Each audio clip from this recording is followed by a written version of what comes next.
Assalamualaikum warahmatullahi wabarakatuh. Alhamdulillah, alhamdulillahilladzi ja'ala Ramadan syahrul mubarak fihi tuftahu abwabul jannah wa fihi tughlaqu abwabul jahim wa fihi tughullu syayatin wa fihi lailatun khairun min alfi syahrin.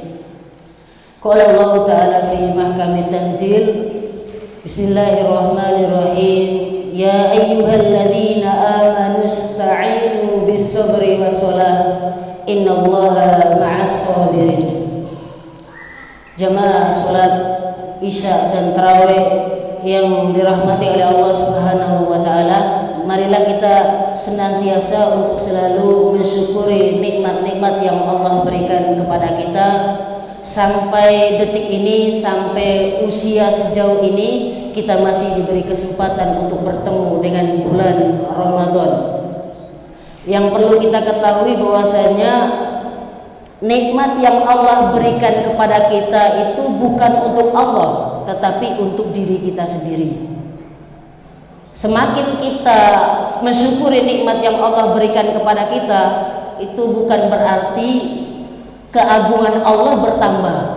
Ketika kita kufur terhadap nikmat yang Allah berikan kepada kita, bukan berarti dengan kufurnya kita itu menjadikan Allah, kemuliaan Allah itu berkurang. Itu tidak.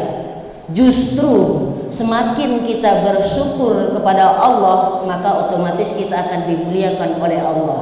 Bahkan nikmat itu akan ditambah oleh Allah Subhanahu wa Ta'ala.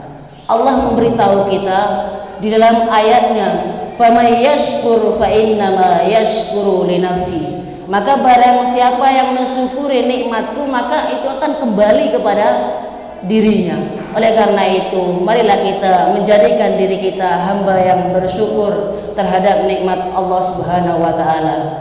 Salawat serta salam semoga tercurahkan kepada Nabi besar kita, Nabi Muhammad sallallahu alaihi wasallam, yang sudah menjadi tauladan terbaik kita, yang sudah mengajarkan kebaikan terhadap kita. Oleh karena itu, seyogianya kita sebagai umat Islam seharusnya untuk selalu bersolawat kepada beliau. Jamaah sholat Isya dan Tarawih yang dirahmati oleh Allah Subhanahu wa Ta'ala, ada satu kisah yang sangat menarik untuk kita ambil hikmah ataupun pelajaran dari kisah ini. Ada seorang wanita yang mana beliau itu sudah menjadi ahli surga, padahal beliau masih di dunia. Beliau sangat taat kepada Allah Subhanahu wa Ta'ala. Suatu ketika Allah memberi dia musibah, yaitu penyakit ayan. Penyakit ayan ini ketika tertimpa penyakit tersebut atau waktunya terkena itu kejang-kejang sampai tidak sadar diri. Akhirnya ketika dia sadar, ketika ada yang memberitahu kepadanya bahwasanya ketika dia terkena penyakit tersebut, maka auratnya kelihatan. Kemudian karena hatinya tertuju kepada ridhonya Allah, karena hatinya sangat cinta terhadap Allah, karena hatinya itu sangat mengharap berkah dan kasih sayang Allah Subhanahu wa Ta'ala, ia berusaha menghindari dosa itu, yaitu kelihatan auratnya. Karena bagi perempuan aurat itu adalah kemuliaan di mata Allah Subhanahu wa Ta'ala. Kemudian dia datang kepada Rasulullah, "Wahai Rasulullah, sesungguhnya saya takut. Saya ini memiliki penyakit yang mana penyakit ini mengganggu ketaatanku kepada Allah Subhanahu wa Ta'ala, yaitu penyakit ayan. Dan ketika saya kena penyakit tersebut, maka aurat saya kelihatan. Maka mintakanlah kepada Allah Subhanahu wa Ta'ala agar Allah menyembuhkan penyakitku." Jawaban Rasulullah sallallahu alaihi wasallam sangat singkat tapi bermakna, "In syi'ti sobarti walakil jannah." Ini sangat singkat banget. Ketika kamu hendak ataupun menginginkan kesabaran, maka kamu akan mendapatkan surga.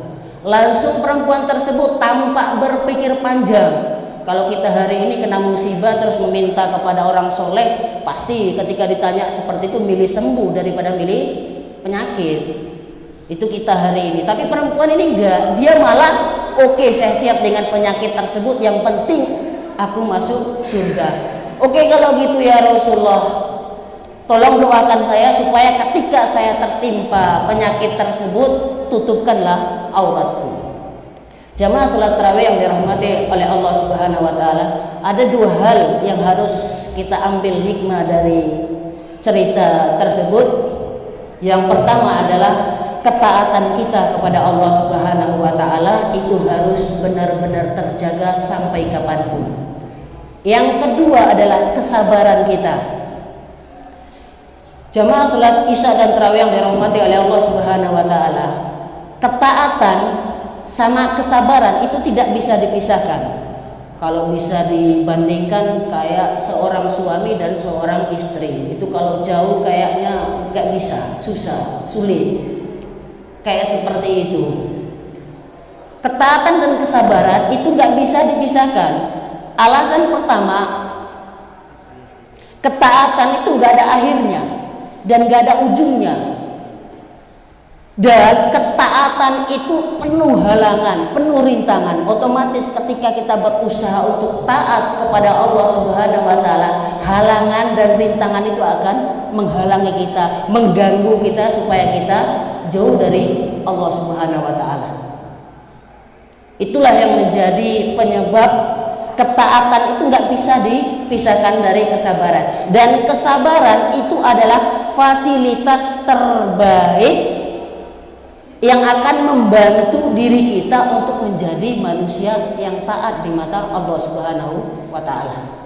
Karena ada satu kisah sahabat Rasulullah Sallallahu Alaihi Wasallam yang beliau ini menjadi orang terbaik dalam peperangan, namun beliau tidak masuk surga.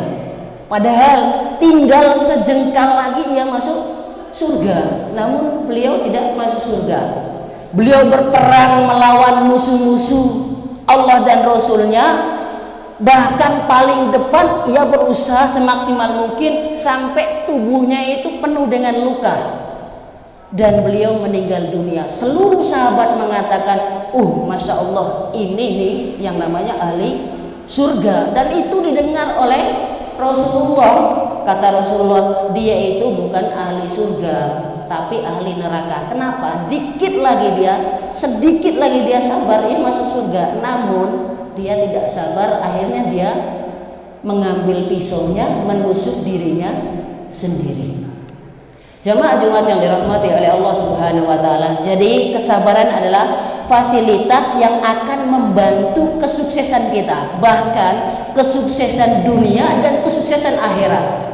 Kesuksesan dunia contohnya, misalnya ibu-ibu nih masak, kalau nggak sabar nunggu, misalnya masak rendang ini, kalau nggak sabar nunggu, atau kelihatannya kok ini kayaknya udah enak, masukin bumbu, kalau nggak sabar menunggunya itu masakannya yakin nggak enak, pasti keasinan, kemanisan, kekurangan ini dan itu. Nah, begitu juga akhirat. Kalau kita nggak bersabar sedikit saja, maka otomatis kita akan masuk ke dalam nerakanya Allah Subhanahu wa taala. Makanya Allah Subhanahu wa taala berfirman, "Ya ayyuhalladzina amanu ista'inu bis-sabri was-shalah, innallaha ma'as-sabirin." Wahai orang-orang beriman, jadikanlah sabar dan sholatmu sebagai fasilitas atau penyebab pertolongan Allah itu datang, atau kemenangan dari Allah itu datang. Dan ingat, sesungguhnya Allah itu bersama orang-orang yang sabar. Ketaatan kita kepada Allah Subhanahu wa taala akan sukses bila mana kita iringi dengan kesabaran. Kalau kita tidak sabar, maka ketaatan itu nggak akan sampai kepada tujuan yang paling utama, yakni ridhonya Allah Subhanahu wa taala. Kata Rasulullah Sallallahu Alaihi Wasallam, wa'lam annan nasra ma'as sabri. Sesungguhnya ketahuilah bahwasanya kemenangan, pertolongan itu akan beriringan dengan kesabaran.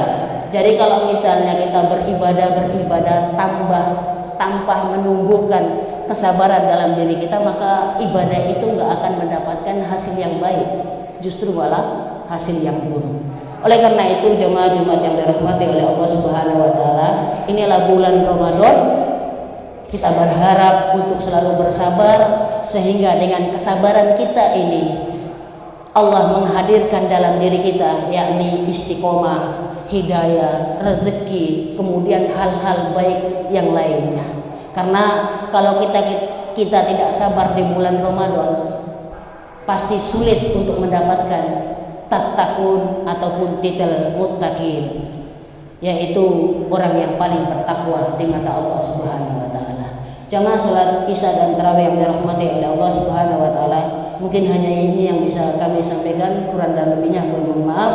Wabillahi taufik wal hidayah wa ridha wal inayah. Wassalamualaikum warahmatullahi wabarakatuh.